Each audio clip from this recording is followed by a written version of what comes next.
Welcome to this explainer, okay? Right now, the global economy is literally staring down the barrel of an explosive, multi-jurisdictional standoff. We're looking at a massive transatlantic trade collision triggered by what we call the digital tax dilemma. And let me tell you, the stakes for international commerce here, they absolutely could not be higher. To really grasp the sheer magnitude of this crisis, just listen to this declaration. On June 26, 2026, U.S. President Donald Trump stated his intent to impose an immediate 100% import tariff on any and all goods from European nations that target American tech with digital taxes.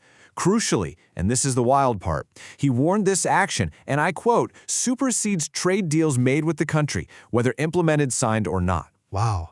1.6 trillion euros. That single statement has completely destabilized a transatlantic trade relationship valued at a staggering 1.6 trillion euros annually. To put that into perspective, this isn't just some minor, diplomatic spat over policy. No, this is a direct threat to one of the most critical economic arteries on the entire planet, and it is now caught entirely in the crossfire of this dispute. So how exactly did we get here? Well, here's our roadmap for the explainer. Don't worry, we're going to break this complex crisis down logically. We'll hit A, transatlantic trade collision, the digital tax dilemma, clashing global perspectives, the cost to consumers, America's legal trade weapons, and finally, the ticking clock. Okay, let's dive into this. With Section 1, a transatlantic trade collision, specifically the Turnberry vulnerability. So the timing of this tariff threat was, to put it mildly, highly sensitive. It dropped just days after the European Parliament ratified the rather fragile Turnberry Agreement, which was brokered in July 2025 over in Scotland. Now, in this deal, the EU agreed to eliminate duties on U.S. industrial goods, and the U.S. agreed to cap tariffs at 15% on EU exports. Great, right? But wait, notice the glaring omission here. Drafters deliberately excluded digital taxation and regulations from the agreement entirely. The U.S. administration effectively weaponized this very omission, taking what was essentially a specialized tech dispute and transforming it into an existential threat to traditional manufacturing.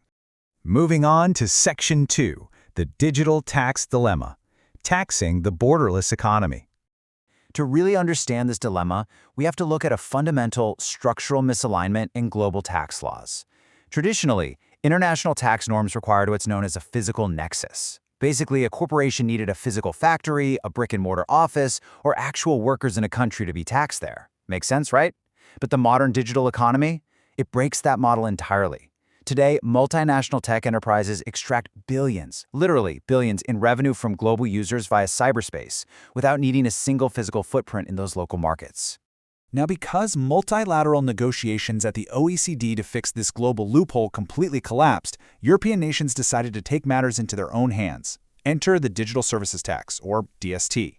What is it? Well, a DST is a unilateral levy imposed by a government on the gross revenues earned by multinational enterprises through localized digital activities. So instead of taxing traditional corporate net profit, it taxes the actual money generated from things like local digital advertising and data sales. And this idea spread like wildfire across Europe. France actually led the legislative charge back in 2019 with a 3% levy, specifically setting high revenue thresholds to target large tech giants while protecting their own smaller domestic startups. The UK followed suit in 2020 with a 2% levy, and that successfully raised over £800 million, again, primarily from massive platforms. Austria and Turkey, they went even further with really aggressive 5% levies, while Italy and Spain aligned more with the 3% French model. So what we're looking at is this fractured, entirely uncoordinated web of taxes heavily impacting American corporations. Now, what's really interesting about this is found in Section 3, clashing global perspectives. Washington versus Brussels. The ideological divide here is just incredibly stark. From the United States perspective, these taxes are seen as discriminatory, non-tariff barriers specifically engineered to target U.S. innovation. Washington's core motivation is defending American tech firms against what they label overseas extortion. On the flip side, the European Union views digital taxation as an inherently non-discriminatory sovereign right. Driven by intense domestic demands from their electorate for tax justice, Brussels is completely motivated to ensure these highly profitable platforms pay their fair share for local value creation. As you can see, both sides are deeply entrenched in their positions. Which brings us to Section 4, the cost to consumers. Let's talk about the economics of escalation. And this brilliantly illustrates the real-world impact. While Europe wants to tax tech giants, those giants possess the market power to simply shift that burden right down the chain. Take the Meta pass-through reality that took effect in July 2026. Imagine you run a small local business and you budget $100 for an ad targeting Italy. Well, because of the tax, Meta forcefully extracts a 3% DST location fee. So your business is invoiced an artificially inflated $103. At the end of the day, these unilateral taxes essentially function as regressive consumption taxes. It's the local small businesses and advertisers who end up footing the bill. But here's where it gets even messier. If the U.S. follows through on its threat of a 100% retaliatory tariff, the collateral damage shifts to entirely different sectors. A 100% tariff acts as a de facto embargo. It mathematically renders European goods completely uncompetitive in the lucrative U.S. market. This threatens tens of billions in UK and EU manufacturing exports. We're talking industries completely unrelated to big tech. Think European wine, automotive parts, steel. And for U.S. consumers and industrial buyers, it drives up prices and heavily exacerbates inflation by cutting off those vital supply chains. It is a textbook, mutually destructive scenario. All right, let's pivot slightly to Section 5, America's legal trade weapons, the post-EPA landscape. So, the U.S. executive branch's legal toolkit actually suffered a massive historic blow recently. In February 2026, the U.S. Supreme Court struck down the use of the EIEPA statute to impose unbounded tariffs. This landmark ruling erased a staggering $1.4 trillion in projected U.S. revenue. But more importantly, it means the president can no longer rely on broad national emergencies to levy immediate, legally insulated tariffs. Instead, the executive branch is now forced to rely on clunky, time-consuming alternatives like Section 301 or temporary statutory measures like Section 122, just to project economic force. But despite these legal constraints, the threat of U.S. tariffs remains incredibly potent. It just depends entirely on the target. Consider the difference between Canada and the EU.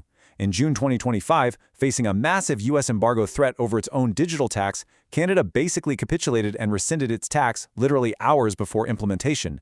But the European Union? Totally different beast. Armed with a massive internal market and a dedicated anti-coercion instrument ready to deploy against U.S. services, attempting that same bilateral bullying strategy against a unified Europe carries the guaranteed risk of severe retaliation. So the crucial point is really outlined here in Section 6, the ticking clock. Converging deadlines.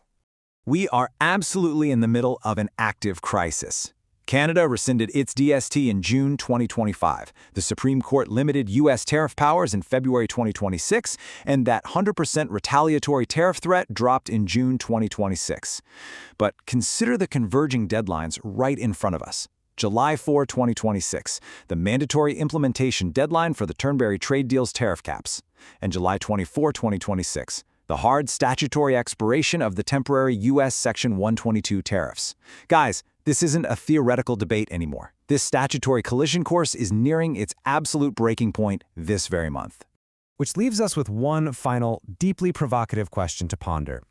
Can the global economic system modernize its tax architecture before triggering mutually assured economic destruction? Because honestly, until a revived multilateral OECD framework is successfully established, this $1.6 trillion transatlantic partnership will remain perilously close to the edge. Thank you so much for joining me for this explainer, and definitely keep your eyes firmly on those July deadlines.